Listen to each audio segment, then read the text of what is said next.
The storm had been loud enough that they could not hear each other speak. For 3 days it had not stopped. Wind through the ridge timber, rain driven sideways through the chinking. The creek below the hollow turned from a quiet thing into something that roared above everything else. 5 people in one cabin: Thomas Alderman, his wife Ruth, their neighbors Margaret Cord, and her son Daniel, raised their voices to be heard across the room, and still sometimes couldn't manage it. Sound had been the weather for 3 days. Then it stopped, not gradually, not fading. It ended between one moment and the next. Thomas woke to the absence of it. He lay in the dark and he listened. The silence was total, not the quiet after a storm, not the kind of quiet that still held the creek, the timber, the small movements of the valley. He listened for the creek. After 3 days of rain, it should have been the first thing he heard. Loud, fast, running high off the ridge. It was always the first thing he heard on a morning after a storm. He heard nothing. It should not have been possible, not after 3 days of storm. He listened for the barn. The horses shifted at night. You heard them through the wall. Nothing. He listened for the timber on the east slope. Any movement of air moved those trees, and the trees made sound. Nothing. It was the sounds of the outside that were gone. It did not feel like quiet. It felt like something had taken the sound and was holding it, and whatever had taken it had not left. The valley gave nothing back. If you find yourself drawn to stories like this, consider subscribing. There are more. Thomas lay in the dark and listened harder. A normal silence grew, populated the more carefully you listened. This one did not. It had nothing inside it. He had been lying still for perhaps 10 minutes before he realized he had been holding his breath. Not from fear. From the specific held breath of a man listening for something that should have been present and was not. He released it. His own breathing was very loud in the cabin. He thought, the cabin sounds are normal. He thought, it is only outside. He got up before light and went outside. He needed to know if it was only the cabin or everything. The morning was clear. The clouds had passed, and the sky was the specific dark blue of a late November pre-dawn, the stars hard and cold above the ridge. The ground was wet, and the timber was wet, and the smell of the storm's aftermath was in the air, the particular freshness of air that had been cleaned by 3 days of rain. Thomas stood on the porch. He was aware of the silence before he was aware of its wrongness, the way you were aware of something before you knew what to do with it. The awareness was physical first, a sensation, like the specific difference between a room that was occupied and one that was not. Something registering at the edge of perception before it arrived at thought, then the thought. The creek. After 3 days of storm rain, the creek below the hollow would be running high and fast, carrying the rain off the ridge. On any normal morning after a storm, the creek would have been the first sound he registered. The specific full-channel sound of water moving with more force than its usual run, audible from the porch, louder than usual, present and loud and obvious. He heard nothing. He stood on the porch and listened specifically for the creek and heard nothing. He listened for the timber on the east slope, which still had some of its leaves and which moved audibly in any wind, and heard nothing from it. He listened for the barn animals, the horses' occasional shift and stamp, and heard nothing from the barn. The valley was as quiet as the inside of the cabin with the door shut. He walked off the porch and across the yard. His footsteps. He noticed this as he was walking. The delay of half a second between noticing and understanding made almost no sound. He stopped and lifted his boot and put it down deliberately on the wet earth. Heard something so faint and compressed that it bore no relationship to the impact he felt traveling up through his leg. He stood in the yard in the pre-dawn dark and understood that something was wrong with the morning. Not the storm's absence. He had woken to storm-ending mornings before and knew their quality. This was not that. This was the storm's absence, plus the absence of everything that should have filled the space where the storm had been. The storm had gone, and the silence that was left was not the ordinary silence that lived underneath the noise of the world, the silence you heard when the world fell quiet. It was something else, something more complete. He went back to the cabin. Ruth was at the window that looked toward the valley, her lamp unlit, looking at the pre-dawn dark. "The creek," she said. "Yes." "I woke up and it was quiet and I thought the storm had ended, but the creek should be." "Yes." They stood in the cabin and listened to the specific quality of the quiet together. "It's too quiet," Ruth said. "Yes." "It isn't the quiet after a storm. A storm ends and things settle, and then the sounds come back. The birds start. The creek." She turned from the window. "This isn't that." Thomas looked at the window. "No," he said.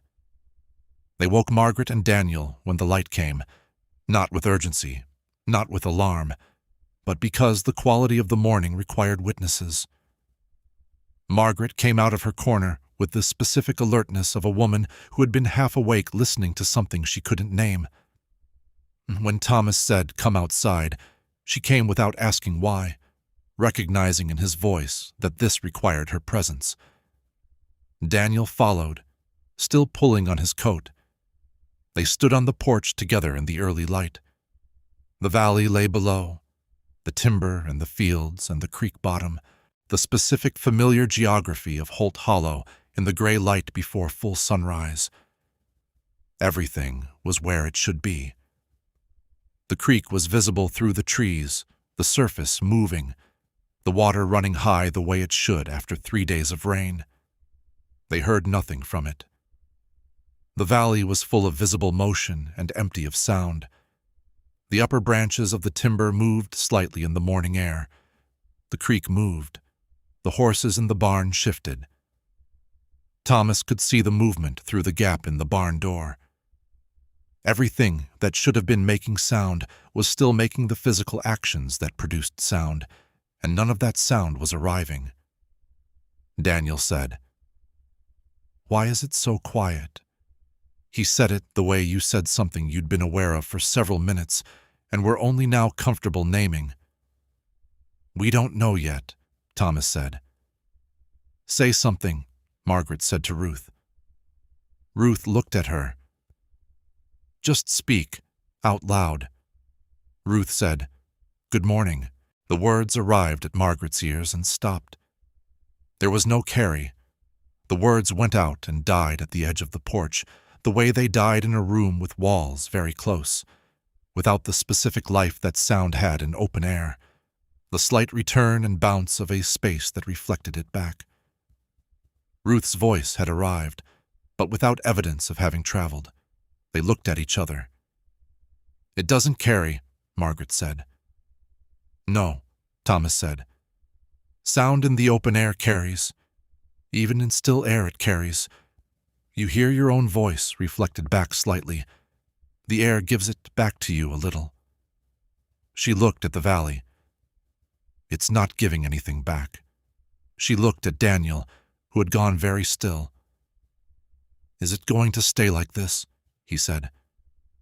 No one answered him, not because they didn't want to, but because they didn't know. They tested it through the morning. Thomas walked to the far end of the yard, 40 feet, and Ruth called to him. He heard her voice, not faintly, not at the distance-reduced volume of someone 40 feet away. He heard it at a volume appropriate to perhaps 5 or 6 feet, as though she were standing beside him. but the quality was wrong. Compressed, close, without the open-air quality of a voice that had traveled, as though the sound had arrived without the journey. He called back. She reported. Same. His voice arrived but sounded near when it should have sounded far. Not louder than normal, not distorted. Just wrong in the specific way of something heard without the distance that should have produced it.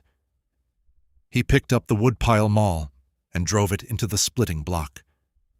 The impact traveled up through his hands and arms, solid and real. The wood split. The block accepted the force. Everything physical about the action was present. The sound was a fraction of what it should have been, a compressed, muted version, the right shape, but emptied of almost all its substance. He set the maul down and stood with his hands, remembering the impact while his ears processed a sound that did not match it. He dropped a stone onto the flagging in front of the porch. Heard it. Barely. He kicked the porch post. The post was solid timber. It rang, or should have rung. What he heard was the suggestion of a ring. He stopped testing because each test was producing the same result, and the result was not changing, and continuing to test was beginning to feel less like investigation and more like a kind of panic. Daniel, Margaret's son, 14 years old, had been watching from the porch with the specific attention of a boy who was processing the morning more honestly than the adults. He walked to the yard gate and lifted the iron latch and let the gate swing shut. The gate swung shut. The iron latch dropped. They all heard it. A sound that bore the same relationship to the sound of a gate closing that a whisper bore to a shout. The right shape, the right rhythm, but emptied of its substance. The memory of a sound, the idea of it. Daniel looked at his mother. Margaret looked at Thomas. Thomas looked at the valley. "The creek is running," he said. "You can see the water from here. It's running high and fast the way it should after 3 days of rain." He paused. "We cannot hear it." They stood in the yard and looked at the visible running water and heard nothing from it. The water moved. The sound of water moving did not arrive. "Something is wrong with the valley," Ruth said. No one added to that. They stood in the silent yard for a while, and then they went back inside, and the sounds inside the cabin, their own footsteps on the board floor, the fire, the creak of the door, were present in the way indoor sounds were always present, and that small, ordinary indoor sound was, that morning, a relief. Nathan Webb came on the second day. He had been in his own cabin 2 miles up the ridge road during the storm, and had come out on the morning after to find the same quality of silence. He had spent the day testing it alone, his voice against the tree line, the axe on the woodpile, a pot dropped on the porch stones. Same results. By evening, the silence had made its presence felt in a way he found he wanted company against, and he had come to the alderman's.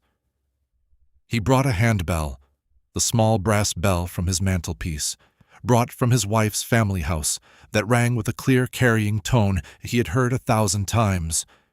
He brought it because a sound he knew well would tell him more in its alteration than a sound he was making for the first time. He rang it on the porch before he spoke. It rang. The pitch was correct. They all heard it. But the bell that should have cast its ring out into the yard and bounced lightly off the cabin wall behind him, and lingered. This bell rang, and the sound arrived and was immediately taken, as though the air had a surface just past Nathan's ear that caught everything. He rang it twice more, turning slowly. "It sounds like it's ringing in a very small room," he said. "We're outside," Thomas said. "I know." Nathan set the bell on the porch railing. Outside, sound disperses from the source in all directions and continues moving until it dissipates or reflects. What I hear from this bell is the direct path only. Nothing reflected from the ground, nothing from the cabin wall, nothing from the trees. He looked at the valley. The reflected sound is gone. The valley is not sending anything back. He looked at the valley. The valley gave nothing back. "What does that mean?" Margaret said from the doorway. "I know what it describes. I don't know what it means." He looked at the valley. The valley is absorbing sound. It receives it and does not return it. Ruth said quietly, "Is it still the same valley?" Nathan looked at her. "I walked to the creek this morning," he said. "I put my hand in the water. The creek is there, cold and fast, running high. Everything. It should be." He paused. "I could not hear it." He came inside and sat with them at the table. He asked if anyone had heard anything unusual in the final hours of the storm, any sound that didn't fit. They went around. Ruth. The wind had changed pitch in the last hour. Higher, but that could have been the storm's pattern. Margaret. A single impact in the night attributed to a branch. Thomas. Nothing specific. Daniel, after a moment. There was a sound like when the wind stopped before the quiet came. Just for a second. "What kind of sound?" Nathan said. Daniel thought about it. "Like when you put your hands over your ears," he said. "That sound, but outside." Nathan wrote this down. He brought a rifle on the third day. He had thought about it overnight. A louder sound would tell him more than a quiet one. He wanted to know if the damping was proportional or absolute, whether a sound of sufficient force could exceed whatever was absorbing it. He also wanted the echo. The east ridge across the hollow was his echo wall. On a clear, still day, a rifle shot would return from that ridge in 1 or 2 seconds. A clean, delayed report that you could time if you counted carefully. If the echo returned, something of the valley's acoustic properties had survived.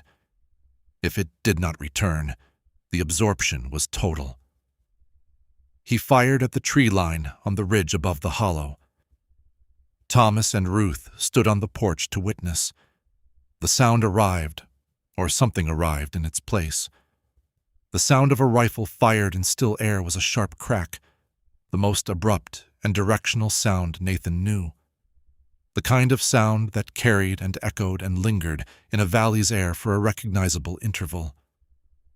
What arrived was a compressed, distant snap, the sound of a rifle heard perhaps a mile away, softened and reduced and stripped of its initial violence, except that he was holding the rifle and his ears were ringing.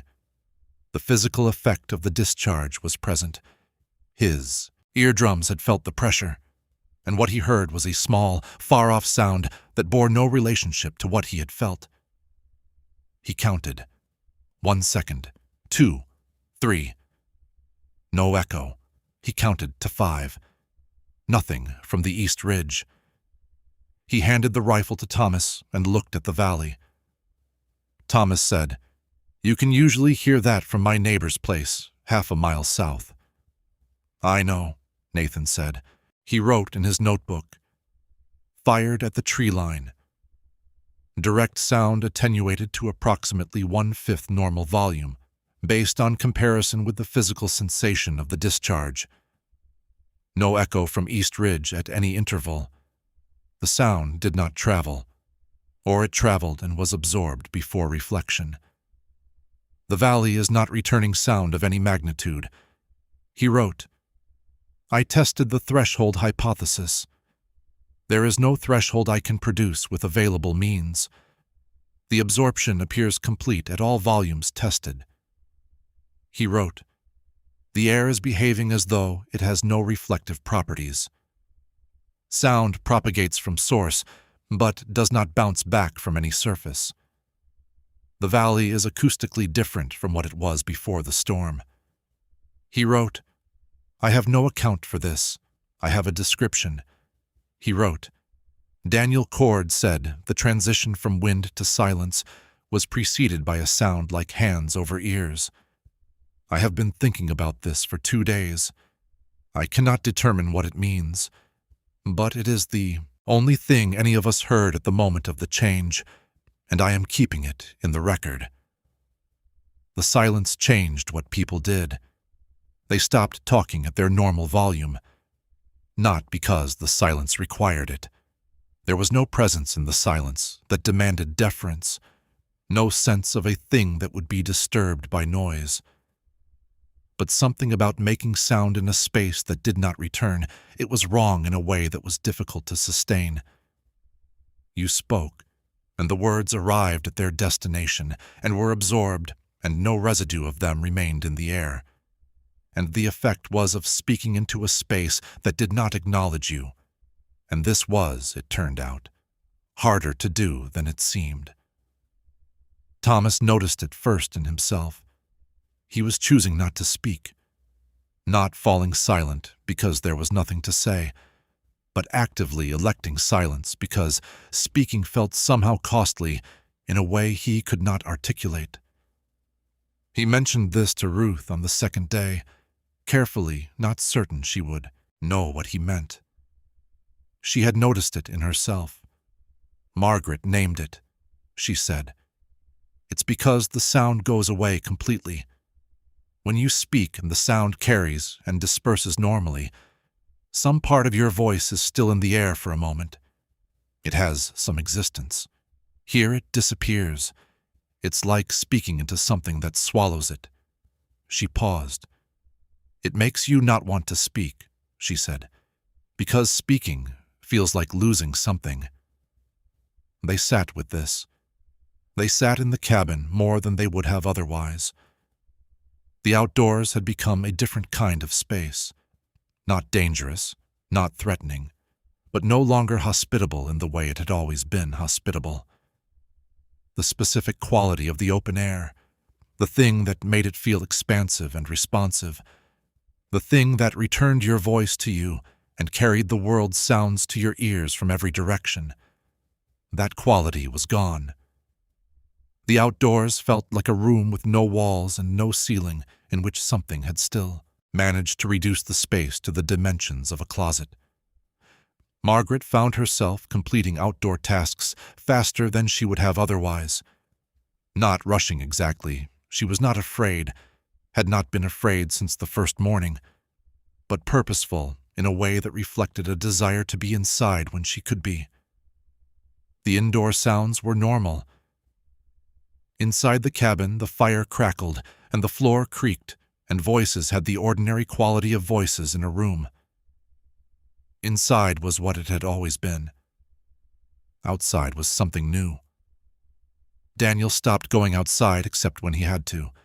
He said, when Margaret asked, "It feels like being watched, not by anything, just like the space is paying attention to you, in a way it usually isn't." Margaret understood what he meant. She thought about how to answer him. "The space is different," she said finally. "We notice it noticing us, because it's different from how it was. That's all." She was not certain this was true. She said it because it was, close enough to true to be useful to a 14-year-old, and because the alternative, acknowledging that he was right, that the valley's attention felt real in a way she could not explain, was not something she wanted to open in either of them that day. The valley's attention did feel real. She had felt it herself. The specific quality of being in a space that was collecting what you gave it without giving anything back. There was a one-sidedness to it that felt, on her most honest afternoons, like the one-sidedness of being observed. The question they kept coming back to, in the evenings when they sat with the fire whose pop and hiss and creak was still present, the sounds inside the cabin still functioning normally, only the outdoor acoustics altered, was whether the storm had taken something or whether it had left something behind. Nathan had been thinking about it for days, turning it over with the patience of a man who knew that the right question was often more useful than a wrong answer. If the storm took something, he said, then what the valley is missing is a property it had before. Acoustic reflectivity, the ability of the ground and water and timber and stone to return sound to the air. The storm passed over, and when it left, it took this property with it. He paused. Like the storm was a tide, and the tide went out, and the valley's sound went with it. Thomas thought about this. And the other option. The storm left something distributed through the air of the valley or deposited on its surfaces, that intercepts sound before it can reflect. Takes it. Prevents the return. Nathan looked at the fire. Something the storm brought from wherever it came from and left here when it moved on. Ruth said, "Which do you think it is?" Nathan was quiet for a long moment. "I don't think the distinction matters as much as it might seem," he said finally. "Both accounts produce the same valley, a valley with no acoustic reflection, with sound that propagates but does not return. The mechanism is different, but the result is the same." He looked at the fire. "What I keep thinking about is the edge of it. How far does it go? Is it this hollow specifically, or the ridge, or the broader valley? I walked 2 miles up the ridge road this morning, and the sound there was normal. My footsteps carried. My voice carried. The creek at the road crossing was audible." "So it's this hollow," Thomas said.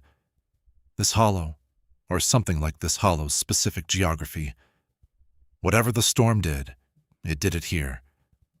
Nathan looked at the fire. "The storm moved across the whole ridge. It did this here." They sat with that. The fire crackled, and the wood shifted, and the sounds of the interior went about their business. And outside the cabin, in the yard and the fields and the valley they all knew. The silence that had come with the storm's ending continued to accumulate whatever it was, accumulating. The silence did not end all at once. By the 3rd week of November, it was easing, not gone, not normal, but different from the depth of the first days. The creek sound returned first, on a still morning when Ruth went to the ridge path and stood and listened and heard a faint suggestion of it. Not the creek's voice, nothing like that, but the memory of a sound in the direction the creek was. She came back to the cabin and said, "I can almost hear it." Thomas went and stood and listened and could hear what she meant. Not the creek, but the beginning of the creek's return. By the end of the 3rd week, the creek was audible from the yard on quiet mornings, reduced and compressed, nothing like its normal voice, but present. There. Ruth stood in the yard the morning she first heard it, really heard it enough to be certain, and stood very still for a long time. Not because the sound was beautiful, though it was something close to beautiful after 3 weeks of its absence, because it was a return, and returns were worth standing still for. She came inside and said, "The creek." Thomas went outside and listened. "Yes," he said when he came back. He sat down at the table. He did not say anything else for a while. What there was to say about hearing the creek come back after 3 weeks of standing at the yard's edge and hearing nothing from it was not something that language had a ready form for. Thomas sat at the table and let the feeling of it be what it was without trying to put words around it. Then a bird called. One morning, early, a single call from the timber on the east side, compressed and flat, without the resonance a bird call had in open air, but a bird making sound being heard. Ruth heard it and stood in the yard until it called again, not wanting to be wrong about it. She was not wrong. The voices carried better. Thomas called to Ruth across the yard on a November morning, and the words arrived. still slightly wrong, still that quality of having traveled without quite the right evidence of travel, but closer to normal. They noticed the improvement the way they had noticed the absence, carefully, by comparison to what they remembered. Nathan documented the recovery with the same attention he had given the silence. He returned to the aldermans twice in November, once in early December, making measurements and noting dates and characterizing the returning sounds. He measured what he could and noted what he couldn't and kept the record complete. He wrote in his final entry on the subject, "The valley has partially recovered. The acoustic properties altered by the November storm have returned to approximately 70 to 75% of their prior character. Voice carries at reduced range. The creek is audible at normal positions. Individual bird calls are present, but flattened. The specific full resonance of the valley before the storm, the quality those of us who lived here had internalized without knowing we had, has not returned." He wrote, "I do not expect it to fully return. The 5 of us who were present for the first days of the silence have discussed this. We agree. The hollow sounds like a version of itself. Close, but not the same. The difference is small enough to become ordinary with time. It has not become ordinary for us." He wrote, "I cannot say what the storm did. I can say that it did something, and that the something was not undone when the storm passed. We are living in the remainder." He wrote, "The storm ended. The valley did not return." He wrote, "We are here. We listen. This is what we hear." The storm had ended, but the valley never fully came back. Not the birds, not the creek, not the voices carrying the way they had carried on October mornings before the storm came in from the west. Those things returned, partially in degrees, the way a room returned to normal temperature after it had been very cold. Approaching, but not arriving. The gap between what it was and what it had been small enough to accept and large enough to always notice. The people who had been there for those first days of the silence, who had stood on the porch and heard Ruth's voice fall dead at the edge of the boards, who had felt the shock of wood being split and heard almost nothing, who had listened to visible running water from a yard away and heard nothing from it. Those people carried the quality of that silence with them in a specific way, not as a wound, as a calibration.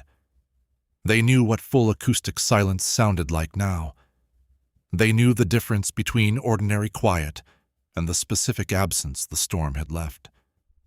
And they knew that the valley, which had come most of the way back, had not come all the way back.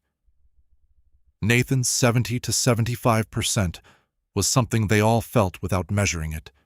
The slight compression of voices, the slightly reduced range, the way sounds in the valley did not quite carry the way they had before November. The hollow was quieter than it had been, permanently, by a small but real amount.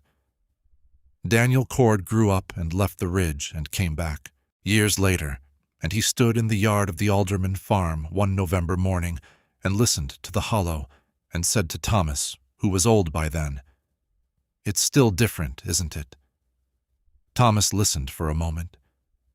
"Yes," he said. "I thought maybe I'd remembered it wrong, that it was always like this." "No," Thomas said. "It was different before."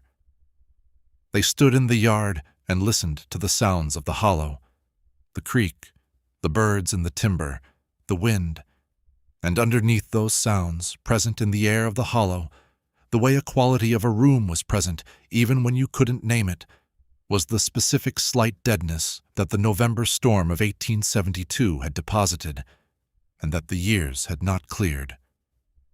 The hollow was quieter than it had been, by how much depended on the day and the conditions, and how carefully you were listening.